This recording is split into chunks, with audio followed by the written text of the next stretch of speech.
welcome to the Moviescramble podcast, where, much like the film we're discussing today, we have been described as something of a horror comedy. Joining me today is a man who also has very hypnotic eyes, but he swears he's never used them for death or carnage. It's John. John, how are you? Yeah, I'm all right. Avoiding using my rictus grin today, but yeah, not too bad. Keeping myself immersed in movies and TV as much as I possibly can in between the annoyance that is a working life. But yes, yeah, having to work for a living, yeah. It does get in the way sometimes, but I try my best to make sure that I keep that nonsense to a minimum. How about you? How are you doing? Yeah, really good. Really looking forward to chatting about this today. I think it's a film that I've definitely been unable to stop thinking about since I actually saw it in the cinema. So it's good fun to good fun to talk about it. And that film is, of course, The Monkey, which is the Osgood Perkins film from 2025. And the film is based on a short story from Stephen King that was released way back in 1980, but Osgood Perkins has picked it up and written the screenplay. The coroner said it was an accident, but it was no accident. It was a monkey. When I was a kid, my twin brother and I found something that loved to kill. I did everything I could to make it go the fuck away. But it had other plans. It centres around twin brothers, Bill and Hal, who find an eerie-looking toy monkey in the back of their father's wardrobe. They attempt to play with it, but it doesn't seem to do much initially. But when a series of unexplained and gruesome deaths occur, they wonder if they could be stemming from the mysterious toy. A death in the family causes a rift between the brothers, one that continues into adulthood. And despite their best attempts to destroy the monkey, it pulls the brothers back together one last time. That's a sort of rough outline without going into all of the chaos that ensues during this film. So the monkey obviously comes straight off the back of Longlegs, which was the tail end of 2024. Did that enhance your expectations going into this film? Yes, definitely. If you recall, we spoke extensively about Longlegs in a previous pod. Look it up, people. It was a very good one. We had a very good chat on there. And we spoke about it obviously in terms of it being in the top 10s of the year. So we rated the film very, very highly. So to have something come out so quickly afterwards, sort of the expectation levels were reasonably high here because of the previous work and the fact that you know that a combination of the guy who directed Longlegs and Stephen King is probably a pretty decent pairing, let's face it. Yeah, I didn't really know much about this particular short story, but to be honest with you, as soon as I heard that it was Osgood Perkins attached to it, I was like fully seated, ready to go. I think he's a really interesting director, and kind of almost no matter what he touches so far, I have really, really enjoyed. But yeah, having Longlegs at the back definitely made me think that this is going to be something quite exciting. So, and I think the film starts off with quite an elaborate sequence, I would say, in order to sort of get you in the mood. How, like, does that sort of, for you, did that set the tone for the rest of the film? Because I just remember sitting there going, what the fuck, when this started. Yeah, I mean, it's not really giving too much away when you talk about the opening 30 seconds of the film, where what looks like an airline pilot runs into a pawn shop covered in blood with a monkey. And you think, something's going to happen here, and it duly does. Yes, it completely, that first 5-minute sequence, which is it's like a cold opening, isn't it, to the film? Yeah. It totally sets up the rest of it. It heightens your enjoyment right away, and you get a sense of what's actually going to come in terms of the story, in terms of the levels of gore and horror as well. You kind of get it nailed on right there, and you think, yep, I think I'm probably going to be pretty worried about this film. But yes. Yeah, because I think what it does really nicely is it sets up that anticipation, because you obviously don't initially know why he wants to get rid of this monkey other than the fact that it looks freaky as hell. But then you've got these little cutaways that I love, and it's like the mouse like scrambling along the shelves, and it keeps cutting to that, and you're thinking, why? What does this have to do with sort of this scene? So I think it really builds the tension nicely, which I think sometimes you don't get in the deaths in this, and other times you do. So I think it was just a really nice way of introducing you basically to a splatter fest that occurs throughout the rest of the film. But I had mentioned, obviously, like the film is about two brothers. How did the casting choices sort of impact how you watch the film? Because I thought you've got Christian Convery as young Hal and Bill, and then Theo James as the sort of the adult versions of the twins. I thought the dynamic between them was really interesting throughout their sort of rivalry that goes beyond just being like sort of brothers of or twins of the same age. How did you think the performances were? How did that set up your enjoyment of the film? Did you like the sort of through line of basically they just hate each other for their whole lives? Yeah, it's obviously a sort of classic twins setup in that you've got one that's more dominant than the other. Yeah, they are identical twins as well, which again can be a wee bit creepy. Yeah, it has been used before in films with obviously the likes of The Shining and stuff like that, where you've got the weird twins. Now you have an alpha male and you have very much a beta male in this as well, between the sort of dynamic between the two boys. And the the more dominant one is always going on about the fact that he partially ate all the placenta as well.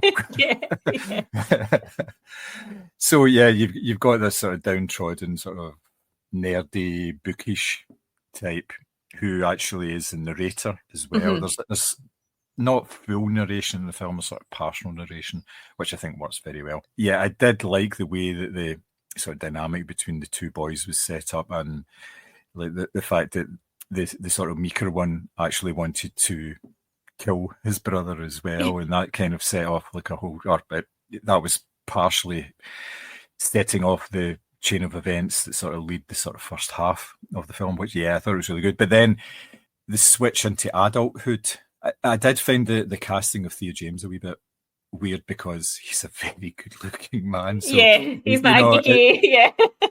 Yeah. And I liked the way that it was almost reversed when they became adults, in terms of he was the guy with the glasses, the brother with the glasses, is actually more sort of normal than what was it, Bill? So Bill became the sort of the recluse type of character and things like that. So yeah, I like that wee sort of switch, but kind of keeping the roles as well. Yeah, I thought it kind of worked. It made perfect sense when we switched from the boys to the men, and I thought, yeah, that's pretty clever the way they've done that, and they held certain traits as they got older, as you would, but sometimes that kind of thing is ignored, the way that their mannerisms and just the way that they actually speak as well. And it was very, very well done. I thought I kind of liked it. Yeah, I like that sequence where Hal is obviously just holding the bowling ball over Bill's head, and like you don't know if he's actually like dreaming this or because he's obviously just so in his brother's shadow, and even at high school or school rather, he gets like picked on by a group of girls. It's not even that he's getting picked on by his brother, it's a group of girls and they like steal his trousers and they cover him in bananas and stuff like that. And it's just, that was gross. It was, wasn't it? It was just, it's such it makes you feel like instantly like really sympathetic towards this character, and you kind of can't understand why Bill is so cold towards his twin. But then as you say, I really like the sort of switch that happened as they got older, where albeit Hal's doing his best to have the most mundane life ever in order to avoid any more sort of death and drama. He works in a convenience store, I suppose they would call it in the States, and things like that. He obviously tries to keep his life like really sort of boring, whereas Bill has fallen down the Reddit rabbit hole really and has become this sort of recluse who's determined to get the monkey back, which I really liked as well. But yeah, I see what you're saying. I mean, Theo James for me, unfortunately, will always be the guy from the In-Betweeners movie who ended up with shit on his nose. But he is obviously a very good-looking boy, and you kind of think sticking a pair of glasses on that is not really going to make that much of a difference, is it? Yeah. Were there any other performances that stood out for you? Because it is quite a small cast. There's loads of extras, do you know what I mean? But in terms of the sort of core cast, there's not really that many. Yeah, I liked the actor who played Petey, the son of Hal. He was almost like Bill in a way, the way that he talked to his father. He was very sort of upfront, who's very sarcastic. Because the whole point of the second half of it, Hal is only seeing his son once a year for a week to try and minimise any sort of damage that may come from the fact that the monkey is still out there. And I know we haven't really touched on that at all, but he decides he wanted to take him away for the week and do sort of nice, it was a horror fest or something that we're going to go to, and obviously that goes to shit based on stuff that starts to happen. And it's Petey's reactions when he's like in the car with his dad and he finds out that his dad is a brother, and you know, and where he lived and all this sort of stuff, and then like the fact that he's twins and everything as well, and he's just like, are you shitting me? What is actually happening? Obviously his father has spent his entire life not telling him anything at all. The sort of bare minimum, and he's done that in such a way that he's trying to protect Petey. But a child is obviously naturally curious, and he has got this family tree project that he can't fill in properly because he hasn't got his father's side of the family, because he knows nothing about them. And it's just, it is pretty crazy. And he finds out all these facts based on some of the stuff we've seen, like to do with his mother and everything as well. So yeah, that's probably like one of the main sort of standout performances. But then again, there are so many in here, because you've got the actor who actually plays his mother, Tatiana Maslany, who I've seen in a few things, and she's brilliant in this. I mean, she just sits down, like there's an unfortunate accident, and there's a funeral, and she's sitting down with the boys saying, everybody dies. I'm going to die. You're going to die. It may be in your bed. It may be really horrible, and it's just really sort of this kind of flat delivery. There's no emotion to it. It's just all, you know, facts that she's actually putting out there and saying, this is going to happen to you. It happens to everybody. It may be a horrible one. And the kids are just kind of going, yeah, I know. So yes, I thought that was particularly good. But the whole cast, it was a very well cast film. I thought that there was even the minor roles, and we can sort of touch on those in a couple of minutes. But who were the standouts for you? So I really liked Elijah Wood's performance. So he obviously is playing like Petey's stepdad, and I love that whole scene where you go in and he's got cardboard cutouts of himself. His books are up on plinths, and they're called things like Jesus' Dad, things like that. Yeah. And then you see them when they're sitting on the couch and they're all holding hands, and he's like, "You've just transferred your power to me." And you can see that Theo James is looking at him like, "A what? Like, what are you talking about?" And he obviously, his intention is to adopt Petey. And he's like, nobody's going to stand away and sort of like the world's leading expert on like parenthood or fatherhood or whatever. And it's a small role, but I just thought it was really effective because he just comes across like completely obnoxious and sort of airy-fairy sort of new age parenting, where it's all about like transfer of power and things. And you can see actually from the brief sort of time that Elijah Wood and the Petey character are on screen together, you can see that's not his vibe either. Like, he actually does want to spend time with his dad and go to the horror con or whatever it was. And the Elijah Wood's character is just this totally overbearing, obnoxious, like probably talks in therapy speak, like all of the time, like one of those kinds. So I thought that was a really effective wee role and just a nice sort of surprise, because I remember seeing it and thinking, oh my God, that's so funny to see him in a role like this. But yeah, I just thought it was a really well executed sort of performance. I think they've obviously...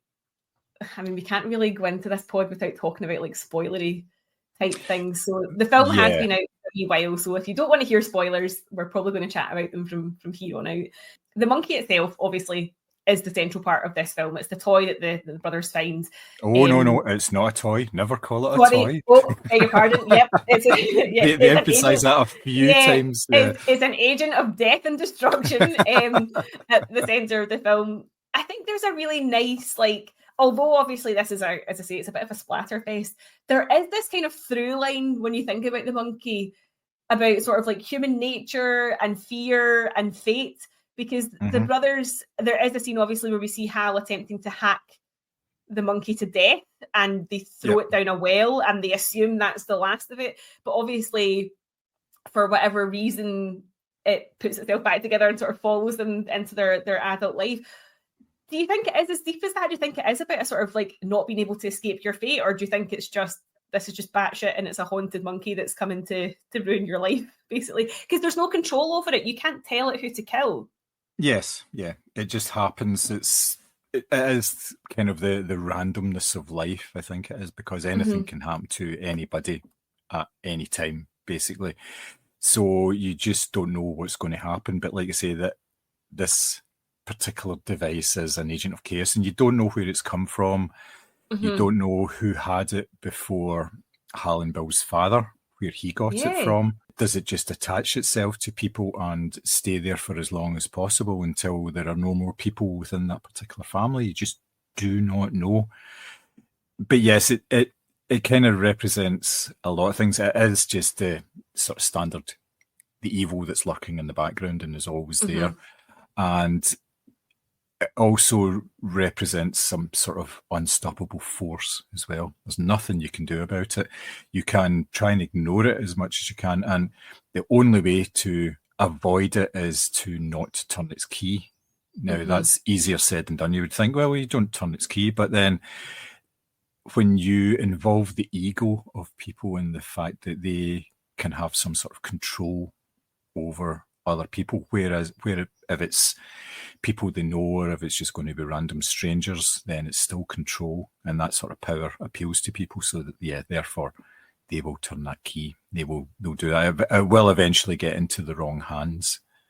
Yeah. And I think that's because Bill, obviously, in his adult life, has not maybe become the sort of big dog that he was. He's peaked in high school, as the phrase is. So for him, wanting that control back is absolutely a way of reclaiming the sort of former like glory days, as it were, of being the sort of, you know, big personality on campus. Whereas Hal obviously does have that willpower to say, I'm just not going to turn the key. I'm not going to. He's obviously separated from Petey's mum. You know, he only sees Petey for a brief sort of period of time. And so for him, the control that he has to impose on himself in order to keep everyone safe is very different from the control that Bill needs to feel by actually having the monkey back in his possession. But yeah, for me, I was just wondering, like, because they mentioned that their dad obviously brought them back trinkets from all over the world, because that's obviously another sort of dig that the mum has, because she has to go out on dates. And she's like, and one day you two are going to inherit all of the crap or whatever it is that's in the cupboard. So there is this notion that the dad sort of picked up kind of trinkety things, but you do wonder how he came into possession of the monkey in the first place, and where it had been sort of wreaking havoc before then, because it feels like there's obviously like not necessarily world building, but there's obviously much more of a story there, and we're only getting a wee snapshot of these two brothers having the possession of the monkey. So I thought that was a really interesting point. And as it says on the box, it says like life, not lifelike. And as you said, it's this notion that people do just die. And obviously the mum gives that speech and says, like, you know, it might be horrible or you might just die in your bed. But that's the kind of notion that even if you turn the key, does that absolve you of responsibility? If it's just like life, these things happen. I think it's got a really interesting, maybe I'm going too deep here, but I do think it's got a sort of interesting kind of like thematic points attached to it beyond the fun sort of like thrills and spills that this film obviously throws up. Yeah, you can dig into these type of films. Horror films are usually analogies for all sorts of things. So you can dig into a horror film and basically pull out, much like the intestines, anything that you actually want. So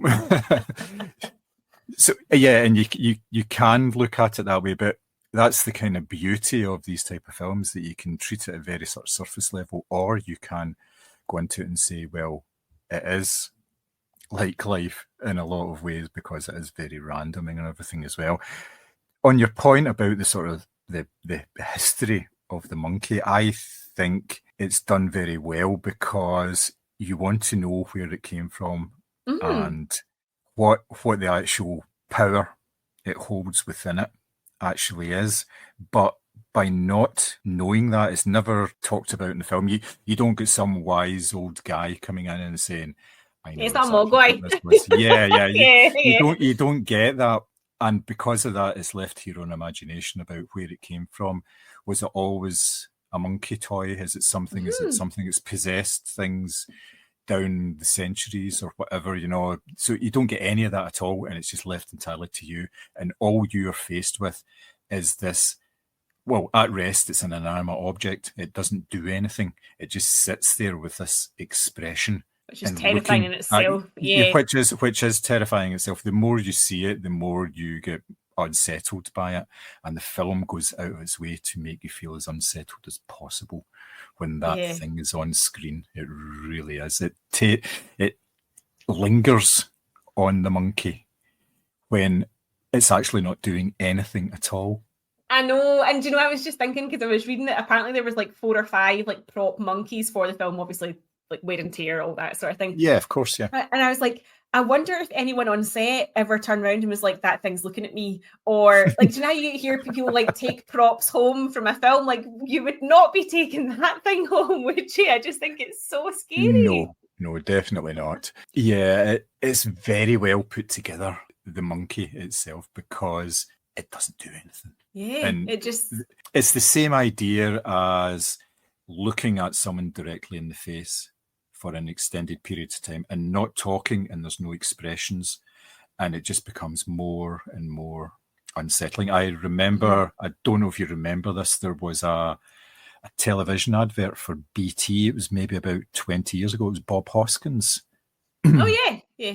And the whole advert was, well, the first 20, 30 seconds of the advert was him staring at the screen with his telephone beside him. And he wasn't saying anything. His expression was completely neutral. And the telephone was sitting there and it wasn't ringing or anything. And after about 30 seconds, he said, "It's uncomfortable, isn't it?" Can you imagine, like, just sitting there in complete silence? Can you imagine what that's like for like somebody that you know on the other end of the phone, and they just don't get any sort of contact with anybody whatsoever? And it was a really effective advert because it was saying, pick up the phone, speak to somebody, and sort of not so much make their day, but have a bit of human contact. And it was a really creepy advert because of that, because he was just sitting there looking at the screen. And it reminded me, the monkey thing, for some bizarre reason, reminded me of that, because it's not doing anything either. Yeah. And one of the things that I like, though, is the sort of the soundscape attached to the monkey, and obviously the music that is used, because I think you obviously have that sort of like seaside song that it plays when it's banging on the drum, but I thought that the actual soundscape of like turning the key, and there's a lovely shot where it's almost as if you are the monkey banging the drum and you can hear the drumsticks really clearly. What did you think of that sort of did that contribute to the sort of creepiness of it all? Yeah, of course it does. It's very deliberate in the way that there is a sequence of events that actually happen. So you turn the key maybe like 4 or 5 notches, and it's very deliberate. It's like click, click, click, click. It's not like fast, so it's very deliberate. And then it takes ages for the monkey to actually do anything. It sits there for a long time, and then the rictus grin comes up, and then the paw goes up, and you think, oh, it's going to start playing it. But no, it spins the drumstick as well. So there's a whole sequence, and it's just building us up and building us up. And then, like you say, it starts playing I Do Like to Be Beside the Seaside. It's drumming along to it, and it's so bizarre. The fact that they use that wee sort of happy tune that you think of as sort of end of the pier organ kind of stuff. It's so out of place, but it works really well because of that, because of the abstract nature of what it's actually doing and what the sort of the meaning behind it all is. The fact that when it finishes, something is going to happen, and it's not going to be pretty at all. It's going to be quite gruesome, shall we say? Yes, and it doesn't always obviously hit the last sort of drum stroke, doesn't always happen straight away as well. So you're also waiting for that. And then I was reading that the book is actually a monkey with cymbals, but apparently Disney owned the copyright to that because there was a monkey with cymbals in one of the Toy Story films, which is why Osgood Perkins switched it up to the drum thing. But I definitely think that works, that whole notion that he's striking the drum and at the same time he's sort of snuffing out somebody else's life. The body count obviously is pretty high. Did you have a favourite death scene? Can you have a favourite in this sort of film? There were obviously a number of them. But my favourite had to be the very first one in the pawn shop, just because it set things up for later on in terms of it.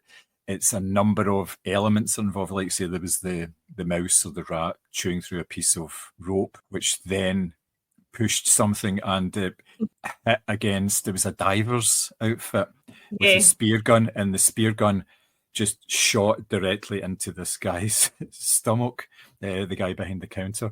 And then if that's not bad enough, then it retracts it, and when it retracts it retracts all the entrails. And it goes on for ages. And the father, who's standing there already sort of splattered with blood and everything, he's just standing there looking at it, because this isn't his first rodeo. This has happened before. So I really liked that one. I thought that was particularly inventive. And it, like I said before, it sets the scene for the other deaths as well. So what about yourself? I think it's a toss-up between, I really like the estate agent lady, who obviously you know that because she's trying all these different keys in the door, you're like, something's behind that door, I just know it. I obviously wasn't prepared for her to like be splattered all over the walls. And then there's that lovely, like, it turns back round and you see in the cupboard there's a sign that says, "Guns don't kill people, people kill people." Which is like really like such a funny touch.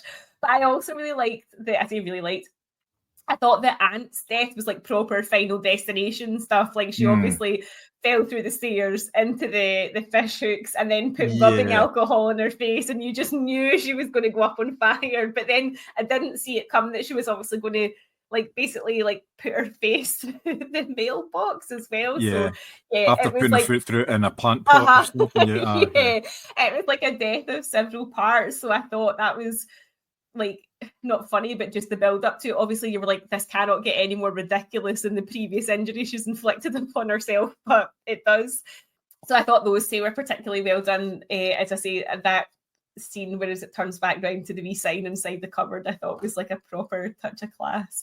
But was there any that sort of, or scares or whatever, that kind of caught you off guard? Because I think this is a film that, for all it's quite bloody, it does rely on a lot of humour. But was there anything you just thought, oh, that's a bit like that, I wasn't expecting that? There was the one where the babysitter is sitting in the Japanese restaurant.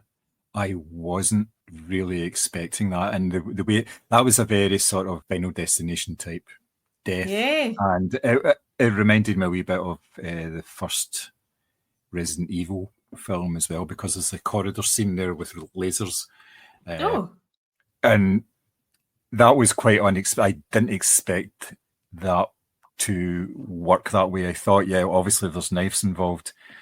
I thought maybe it'd be like one through the forehead or something like that, kind of idea. But no, the way that they did it, and then she just turns to the side and it kind of slides off. And I thought I was kind of going, oh! It was very unexpected. It really was. What about you? No, that's the one I was thinking of, because she turns around and you just see that faint line of blood appear across her throat, and then her head's literally on the grill. And I was really shocked at that, because the first death that we see obviously is that one in the shop, and it is like, the guts getting pulled out. That one did actually really scare me, because it's her face as she turns around to face Hal, and her head literally just slides off of her body. I thought that was actually quite horrific. But then that's met with the contrast straight away of like her funeral, and the priest is like basically like, shit happens, but no it doesn't, because God has a plan. So I actually really like the fact that humor sort of undercuts basically everything in this film. Did the black humor sort of work for you? Yeah, that scene particularly, I like the priest. Obviously there's a couple of scenes with the priest, and he comes on to the pulpit and he actually goes, whoa, fuck, right away, and that's totally changes the tone of it. And then he says, it could happen to you, or it could happen to you, and he's like, he looks at the mother, and the mother's like, just the expression she gives, she's kind of going, what the actual fuck? You're not supposed to do that sort of thing. And then obviously there's later on where they get kind of adopted by, I think it's their uncle. And that is actually Oz Perkins. Yes. With that part. And he's there's a sort of a comedic moment there because obviously the two boys are grieving and stuff, and there's a comedic moment because he says, yeah, come and look at us, but we're swingers. You go, what? It was just one of these things, and it's just totally blank in the way that he says it. It doesn't emphasize it in any way. It's just normal conversation, and he's telling this preteen boy about what they got up to with everybody. But there's a lot of comedy right the way through this. It's a very funny film. It's like the character of Hal, the older Hal, and he's trying to make sure his son does the right thing by saying, you shouldn't be swearing and all that sort of stuff. And it's just, with all the stuff that's going on around him, and he's saying, don't cuss. It's not the way you should behave and all that. It's just, very, very good. It's nice. It really is. I did really like the scene as well where Hal's talking to the supervisor in work, and it's the sort of young guy, and everything he says, he just goes, shit, man, that sucks. And that's the standard response to absolutely everything. And then, of course, when he meets his demise with a vape in the neck, his last words are, shit, man, that sucks. So I thought that was really well done as well. So, yeah, and apparently the book is not like that. Apparently the book is like more serious. As I say, I haven't read it. So I think it definitely brings something fresh to the story. Obviously, if you've read it, where would this rank for you maybe in terms I feel like it's hard to say Stephen King adaptations because I feel like a lot of them are straight sort of scary or kind of thriller type of things, but whereas I feel like this does bring something genuinely new to the table. Yes, like you say, it's abstracted from the story, and that's pretty much a good thing, because if you just do a straight version, then you will get the horror scares and things like that, but it will just be ranked alongside a lot of other faithful adaptations of King's work. And the fact that it's not makes it stand out, really, because there's an awful lot of adaptations out there that are okay. They're very watchable, like the Tommyknockers and all this kind of thing, but they are straight retellings, and you know what to expect in them, unfortunately. Whereas here, you've got no clue how it's going to go from one to the next. You know there's going to be a start, a middle, and an end, but you really don't know how it's going to get there and what the body count is going to be. I mean, the whole thing about the middle section of it where Bill is actually turning the key all the time, and there's just complete chaos everywhere in the town and everything, to such an extent that there's cheerleaders going to every death scene, so it's elements of that make it really sort of stand out from other Stephen King adaptations. Do you know if he liked it? Do you know, I don't know, because it's one of these things where I just thought, not only because I obviously had a wee quick look at the book, obviously does play it really straight, and I also thought it was a really different style for Oz Perkins, because if you think about like Gretel and Hansel, Longlegs, and the Black Coat's Daughter, they've all been really dark as well. There's maybe been a couple of lines that you sort of tittered at, it was sort of nervous laughter, but I feel like this is really different for him as well. So I don't actually know. I mean, I have to say, Stephen King is usually super supportive on social platforms of work that he enjoys. I can't see him coming out and being disparaging about this, especially because it did perform quite well at the box office, I think. Yeah, I think it did. It's been a bit of a success. It definitely has. But there's just reading there's a wee bit about his approach to the materials. Apparently, it was a straightforward horror story to begin with, the original script of it. And he says, I took liberties like a motherfucker on this one. Said that the script was very, very serious, and then he was saying, it's a toy monkey. There should be comedy in this. It should be more than just death after death and gore and everything. It needs to be a lot more crazy. It needs to be more insane. And he just said you should approach these things with a smile, because everybody dies and everything like that. So it moved quite dramatically from the original script, but I think that's a very good thing. Yeah, I definitely think so. I think that Perkins does have quite a distinct style from what we've seen, and this varies from it slightly, as I say, because it is definitely more comedic. But even like when they were doing like the premieres and things like that, it was just everybody dies written over and over again on a sort of like platform thing, and obviously the cast were standing in front of that, and so that kind of intrigued me as well, because you could have taken that in a sort of sinister way, but he's obviously taken it in a sort of light-hearted way, and I think we definitely see that where, like, for example, when his character dies and they say it was a hunting accident but not a regular one, he was strangled to death, and then they say that when they found him it looked like somebody had drop-kicked a cherry pie, and of course you just get this sluice of that was disgusting. organs being dropped out. I thought, imagine writing your own death and doing it so gloriously. Like, I thought that was really, really cool. So I think for me, it definitely is. It's so enjoyable. It's like, it's one of these things you would call it like an enjoyable romp, as it were. But I definitely think it's a great addition to Perkins' body of work. Would you agree? Even though it's so different to what he's done before. Yeah, he's kind of placing a marker by saying, "This is what I did with my previous film, and this is what I've done with this one." Mm-hmm. You know, guess what I'm going to do next? You know, so you just don't know where he's going to go. You can tell there is a certain style involved with the way that the film is actually shown and the way that portrays these sort of small towns and the unsettling characters and everything, but they're very, very different beasts, and that's only a good thing. If a director can show that he can still work within the horror genre but produce two films of such different styles, that is obviously a very, very good thing. So I would be very interested to see what he does next. I don't think he'll come in about another 4 months or so, but I think... Well, you are... So his next film, called Keeper, is due to hit cinemas in October this year. Wow. And the plot line says it's about a couple who escape for a romantic anniversary weekend at a secluded cabin, only to be haunted by a presence of an unspeakable evil that unveils the cabin's horrifying secrets. I mean, I'm in. Yep. Yeah, there you go. Yep. It has done particularly well, the film. It's made nearly $70 million, wow. Which I think the film only cost around $10 million to make. So, yeah, it's definitely washed its face. Yeah, so that in itself means that he will be free to do whatever he wants with his forthcoming films, because if he can turn a bit of a profit on such a small film, then he will be given the artistic freedom to go nuts with these things.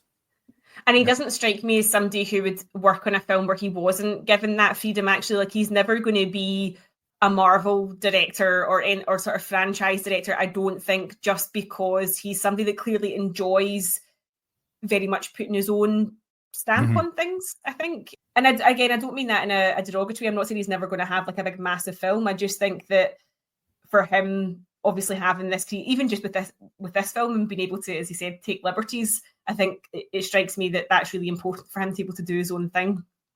Yeah, it was interesting in an article that I read where he said when he sort of came out of school, he went to uni and did directing. He wanted to be a director. That was what it was all about.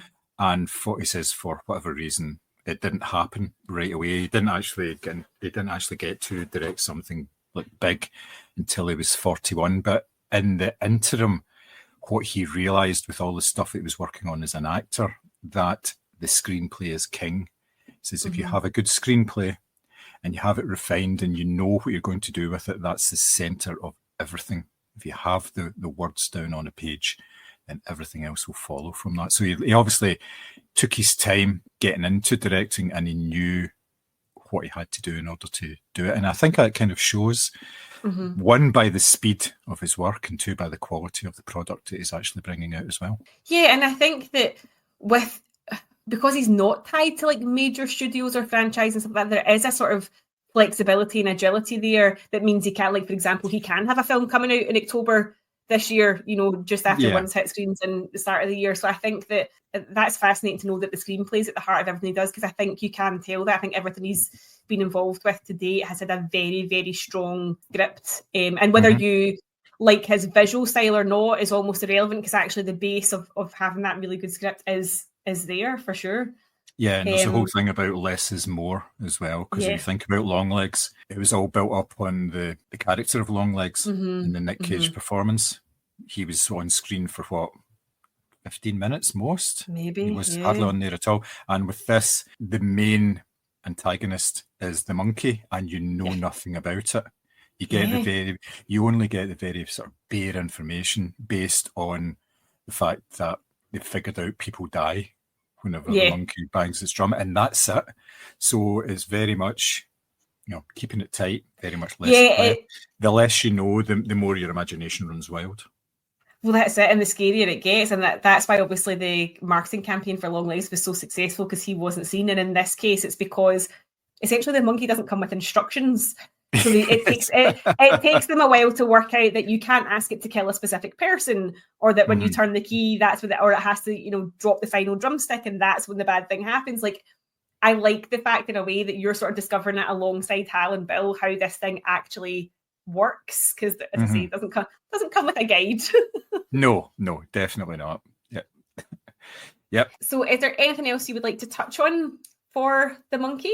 No, I don't think so. I think I've kind of covered most of the stuff that I had written down. It was ideal. It's a good film. So yeah. Yes. What about yourself? So I was going to say, I take it you would just recommend for anyone that's looking for a sort of horror comedy splattery type of film. Yeah, it's one of these films that you give it a chance. Give it a watch, because it will engage with you right away. You may think that you know what you're going to see here with a film about a monkey banging a drum, but it doesn't do exactly what you think it's going to do, and the journey's really good on this one. So I'd recommend it. Yeah, I definitely would as well. I think that there's so much sort of black humor in this that appeals to me, and some of the deaths are really imaginative. I think if you want to find out 50 different ways to die on screen, this is definitely one to check out. So I think it's really good fun, and as I say, I actually cannot wait to see his next film as well, just to see where that goes. So that's our thoughts on the monkey. And to follow that up, it's really hard to tie in films to this particular Perkins offering, because it is just absolutely batshit. So we decided we would look at 3 films that have animals in their title, regardless of genre, style, whatever. So, John, do you want to give us your first pick? Sure. My first pick is the 1998 film Snake Eyes. Now, when we talk about animals, we're obviously talking about the whole animal kingdom. We're not talking about mammals or anything like that. So I think only because we can involve all sorts of things. Anyway, this is a Brian De Palma thriller where it's set in Atlantic City in the night where there's a major boxing match going on, and there's also a tropical storm happening at the same time. Attending the boxing match is the Secretary of Defense, and he has an entourage, including Commander Ken Dunn, who is part of his entourage, who is looking after him and making sure that he's safe. Unfortunately, that doesn't really happen, because in the first round of the boxing match, the Secretary is assassinated while he is sitting beside this woman in a blonde wig who is whispering to him. And all hell breaks loose from there. Also in the auditorium, sitting just in front, is a local Atlantic City detective, Nick Santoro, played by Nicolas Cage. And he is called upon to investigate the crime and everything that's going on around it. Now, De Palma is known for his love of Hitchcock, and he has taken elements of Hitchcock in several films. This is one of the more obvious ones. There's lots of long tracking shots, weird camera angles, cross and double cross and triple cross, and there's all sorts of things going on here. And in the middle of it, there is Nicolas Cage doing his corrupt cop act, which is really, really good. It's just a fantastic movie. It's like shot in a very particular way, and the look of the film, it's all nice and glossy and everything, and just everything about the whole production just sort of screams quality, and it just makes you really want to watch it. And then on top of that, you've got this fantastic score by Ryuichi Sakamoto as well, which is just fits in totally perfectly with everything that's going on. Now, don't get me wrong, the film is trashy as hell. It's it's not subtle in any way. Some of the elements to it, like Nick gets beaten up at one point, and that's really stupid looking because and the mere fact that he's getting beaten up by one of the boxers that was in the ring when all this started off as well is not lost on you. This is not a film that you're going to be taking particularly seriously, but it's a really enjoyable sort of fun ride, I would say. I have not seen that, but you've completely sold it to me. I mean, Nick Cage is a corrupt cop. You could have stopped right there and been like, "Yep, sure, no problem." Yeah, I mean, it's a really good cast. It's obviously Nick Cage, Gary Sinise, Carla Gugino. Gary Sinise. Oh. Yes, yeah, I know. This is sort of pre-CSI days as well. So yeah, it's a really good film, and it's a pretty decent, extensive cast, which you kind of expect in a film that sort of homages Hitchcock, but you would watch it and you would go, "That's from that film. That's from, yeah, that's from Rope." Yep, and all this sort of stuff, because there's lots of like single takes and long shots and all that as well. So it's very, but it's good.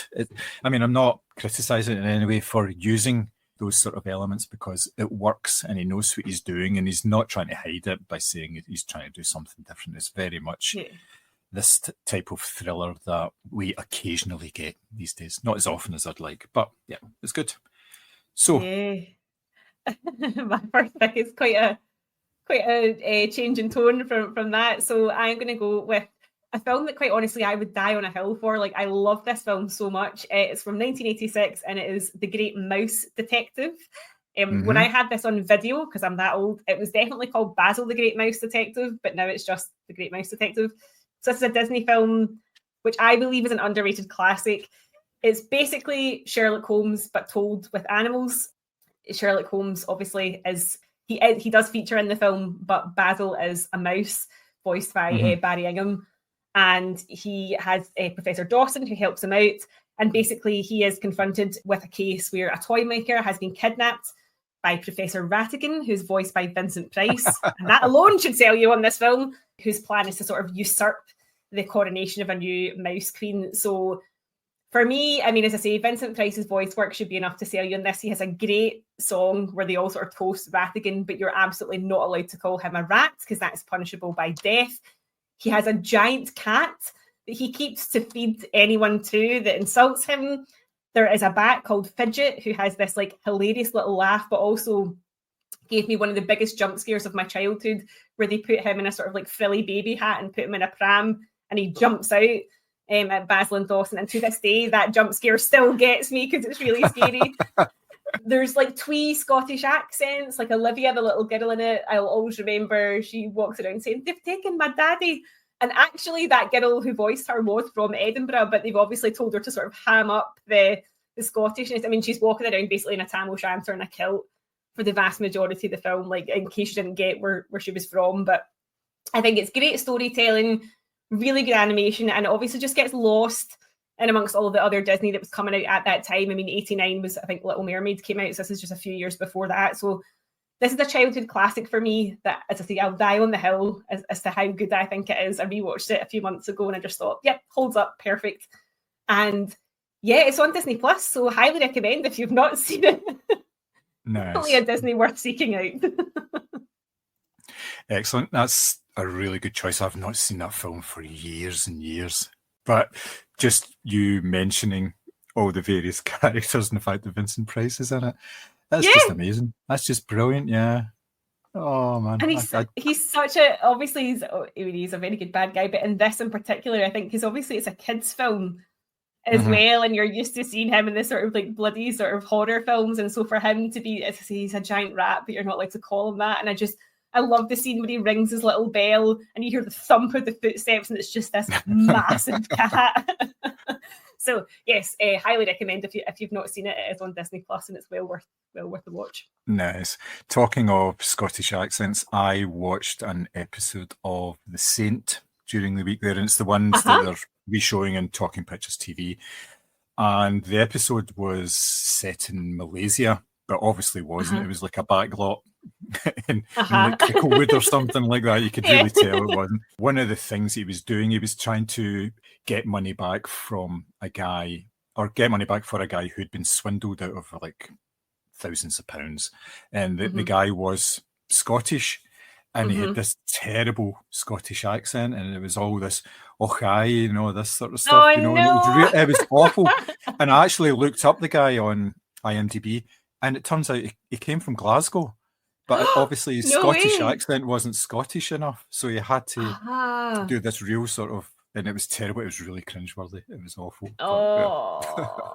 Yeah. There is nothing worse than hearing your own accent back at you. As I say, when I watched Sight Run last night, I thought Saoirse Ronan's been smart here by not trying to do Arcadian and by keeping it sort of Central Belt, but there is nothing worse. But as I say, the voice actors in this are actually Scottish. They're supposed to be, but again, they've obviously been told to sort of ham up the Scottishness of it. So, yes, so your next pick?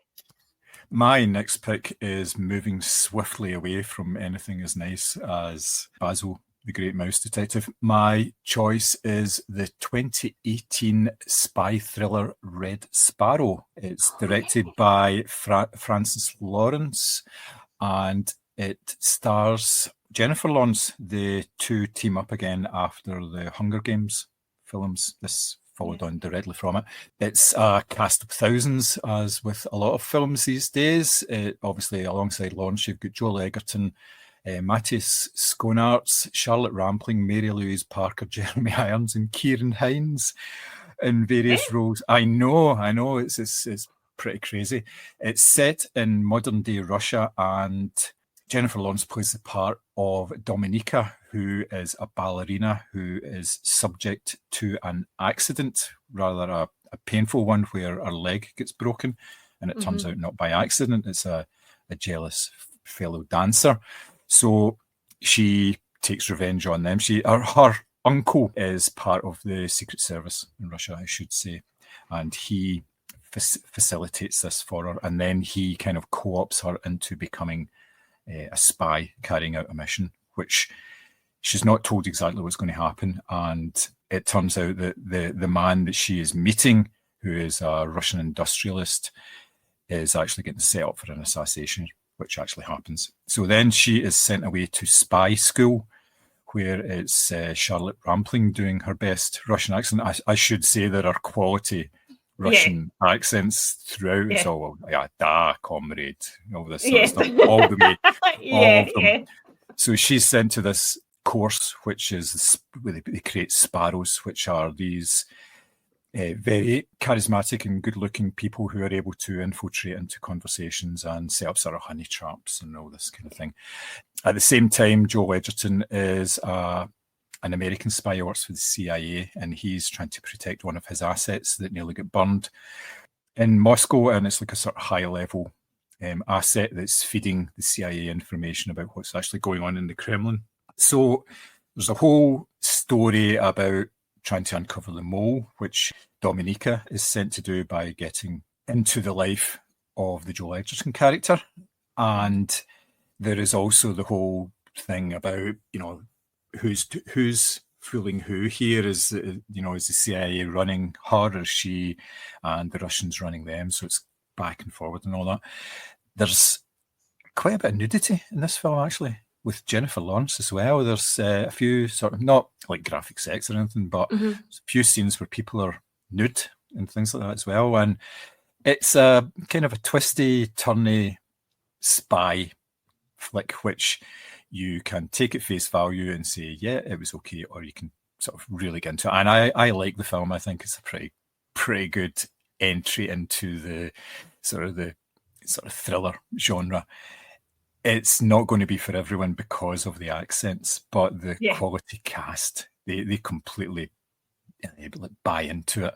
Especially Jeremy Irons, he does Russian very well. He's very good as this very dry, unapologetic sort of general type within the Russian military. He's very, very good in it. But there's not a bad performance in it. But it is a bit silly, I must say. And there's a lot of pretty decent action as well, which is not unexpected, I suppose, because obviously with Jennifer Lawrence coming off of the back of the Hunger Games film, she did certain amount of the stunts and all that as well. But if you're looking for something entirely serious, I would avoid it. But yeah, I did kind of like it.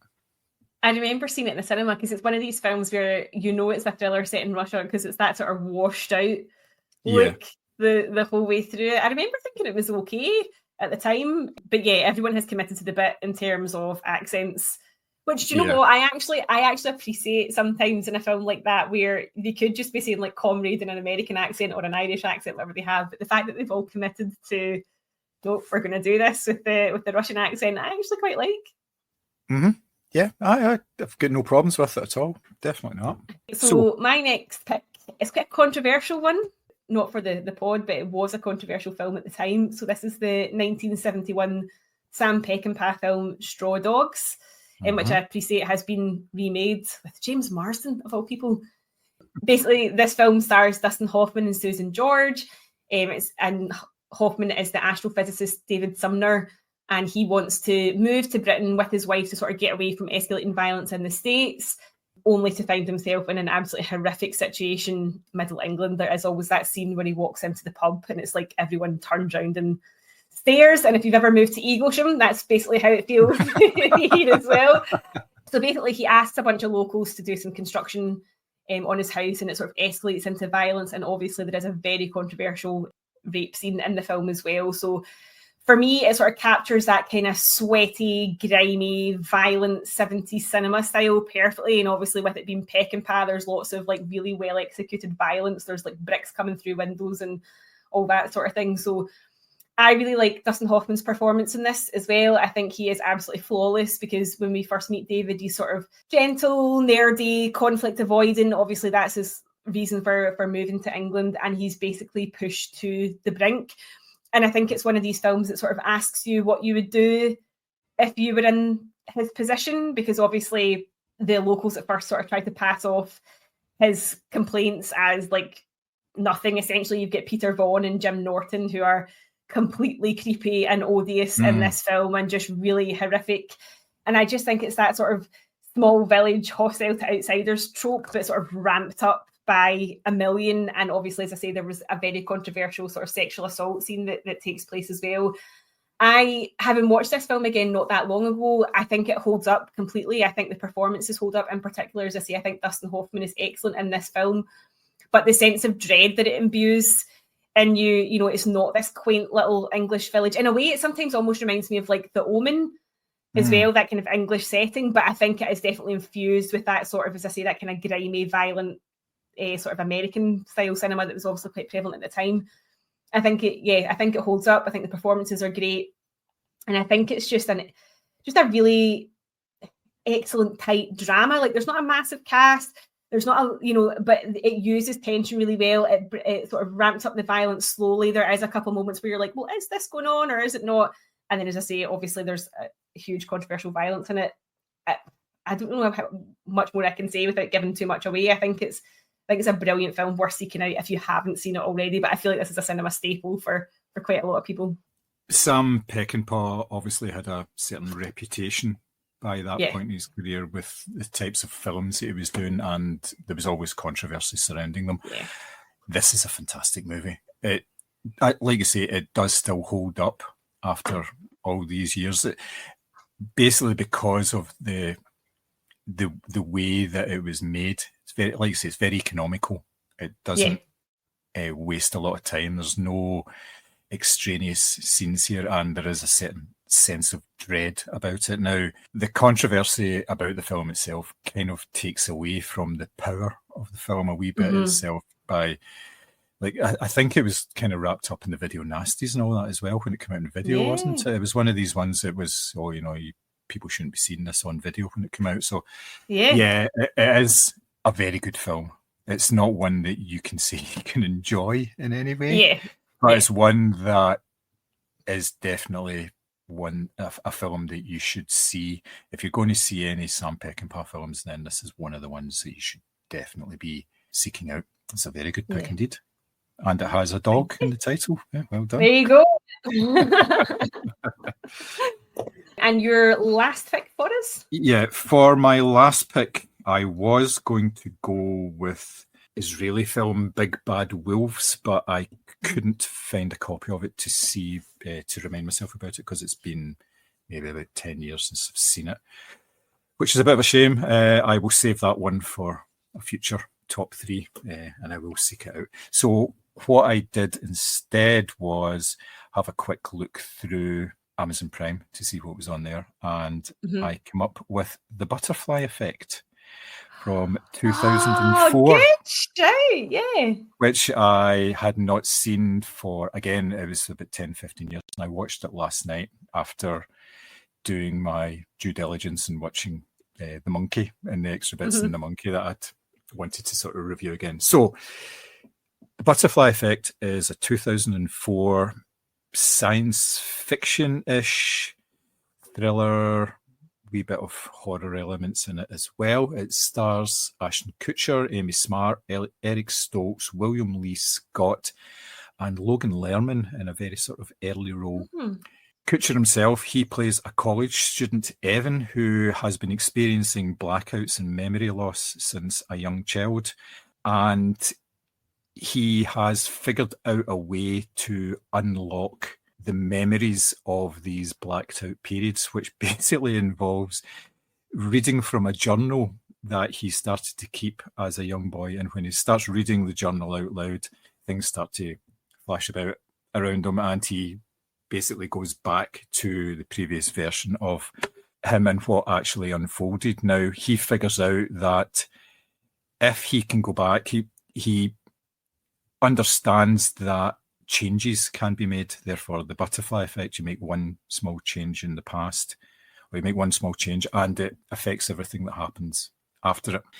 He figures this out because he goes back to a traumatic event and ends up with a cigarette burn on his stomach, because he's standing there watching something happen and the cigarette falls out of his mouth and goes onto his sweatshirt. And when he goes back to the present, this burn is still in. He says, I can start changing things. So his sort of pre-teen period was very traumatic. His father was mentally ill, and the people he hung about with were not all that great, and things happened. Like Eric Stoltz's character, he was a pedo, basically, and he got the kids to do things on camera, which was pretty horrific, which is quite a turn for a science fiction film in 2004. Yeah.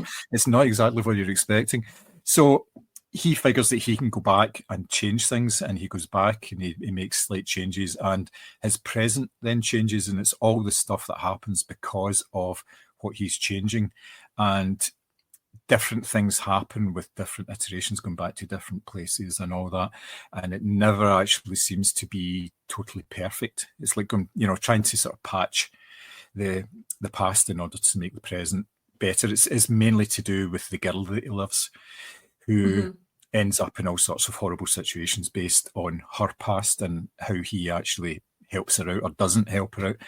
And it's just this cracking wee tight thriller, and the fact that there's all these different elements. I mean, he ends up in prison at one point because of something that happens when one of the futures is changed by him altering what happens to the brother of the girl that he loves and all this. So there's like 4 or 5 main characters in it, and it's just this sort of back and forward about how changing things doesn't really have the desired effect. And Ashton Kutcher is actually pretty decent in it because he has to play different versions of himself.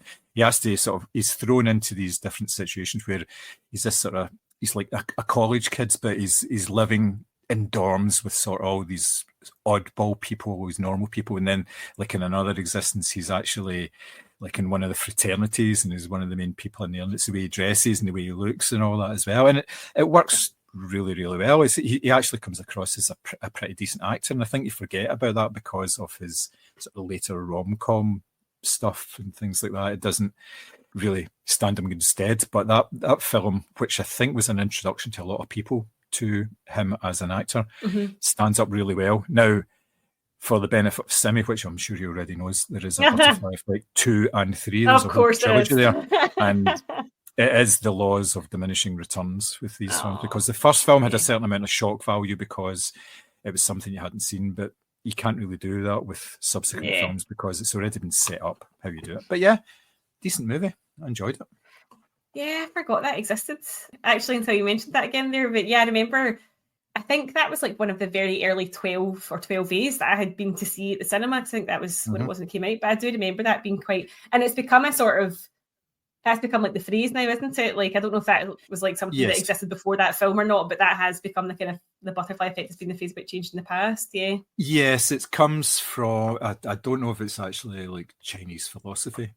If a butterfly flaps its wings halfway around the world, it causes a hurricane or a tornado or something, it's just the sort of cumulative effect of things. One small ripple changes everything, basically. So yeah, it comes from that. But yes, I think most people refer to the butterfly effect in terms of the film now. Yeah. Yeah. Same way with Spider-Man and Voltaire, obviously. Yeah, I know that. Honestly, I couldn't resist. Wasn't that? That was so good. My last pick, I've gone for a classic. So the last one that I've gone for is Cat on a Hot Tin Roof from 1958. Based on the Tennessee Williams play of the same name, starring Elizabeth Taylor and Paul Newman. Basically, you've got Big Daddy Pollitt, played by Burl Ives, who brings his family around him because he's terminally ill, and his son is the alcoholic former football player Brick, played by Paul Newman, who spends his time basically drinking and avoiding his wife, Maggie the cat, played by Elizabeth Taylor. And it's one of these things where it's a family gathering to say goodbye, obviously, to the dad, but with that comes a lot of sort of memories and sort of family truths and sort of dysfunctions that come out in everyone that's around them. So I think that, for all that, I will just say, first of all, that Elizabeth Taylor's white dress in this is absolutely iconic, and I've always wanted it. I absolutely love it. But I think it's one of these films where Elizabeth Taylor obviously was known for sort of her personal life as opposed to her performances, and Paul Newman is sort of seen as a pin-up. And actually, if you watch this film, you are aware how absolutely brilliant the two of them are, especially together. Like, they have really good, I want to say chemistry, but obviously the characters don't like each other.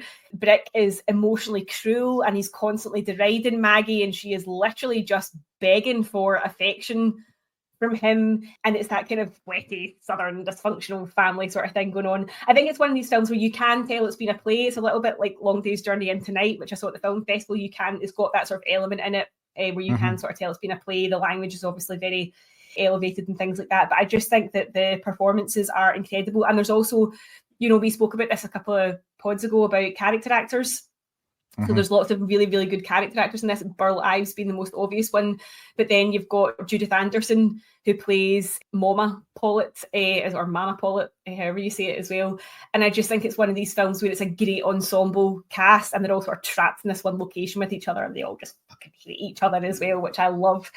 And interestingly, the two leads originally considered were Marilyn Monroe and Elvis, which I feel like just sets this film off in an entirely different look. But I definitely think it's one of Elizabeth Taylor's best performances, and Paul Newman's just absolutely flawless.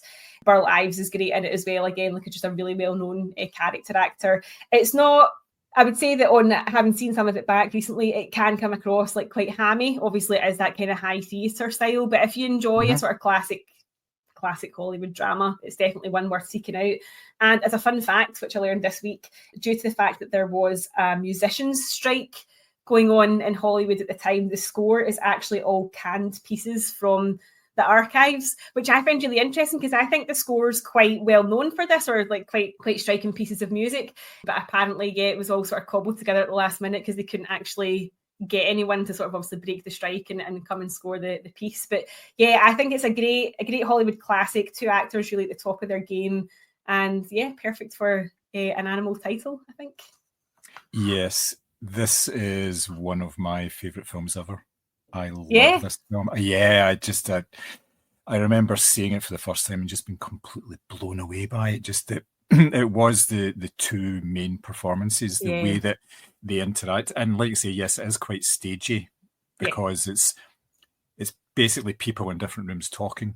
Yeah, that's all within the one house, but it's the whole like the southern charm of it all, the way that they're all very pleasant to each other outwardly, but there's always this undertone. There's something going on, and obviously it's a power grab that's happening at the time because Brick's brother wants to take over the company and all that sort of stuff. Because they think Brick's just this sort of waster, and it's one of these performances like Newman does look really like jaded and out of it as well. And as I say, I think because he's known as a sort of pin-up and Taylor was also known for a private life, but I actually think when you look at their performances in this, they are giving it everything and then some.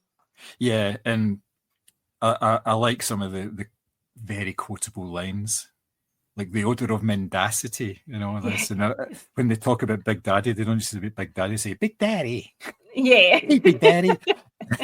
And Maggie, which is the Elizabeth Taylor character, she's what they call. She is like the cat on a hot tin roof. That's what she is actually described. Maggie the cat. Yes, they call her that. It's just fantastic, and yeah, I like the Elizabeth Taylor role because she's just longing for some sort of normality, everything just to get back to normal, just to have some sort of connection again with her husband, who she dearly loves, but she fully understands that he has been in a homosexual relationship with one of his friends who killed himself, which is implied throughout the story. I think it's more. Yeah, I think it's more in the actual stage play. They talk about it a lot more. But this was obviously quite censored, I believe, in order to pass through various like codes and stuff that were set up at the time. I think the play is more obvious that he is not interested in women, shall we say? Yes, yeah, but it's just fantastic. I love this movie. Yeah, it's a very, very good choice. Thank you very much. It's not often that I make good choices in life. Well, that is everything from us on the Moviescramble pod. If you want to catch up with us, we are on pretty much all the usual social channels, Blue Sky, Instagram, Facebook, that sort of thing. You can find us at Moviescramble. And if you want to slide into John's DMs, you can email him podcast@moviescramble.co.uk. And if you want to let us know what films you think we should cover, or you would like to leave us a review for the podcast, that would be great as well. All 5 stars are appreciated. If it's less than 5, we're not interested. We're not the Guardian here. And basically, until next time, we will see you soon. Bye. Bye.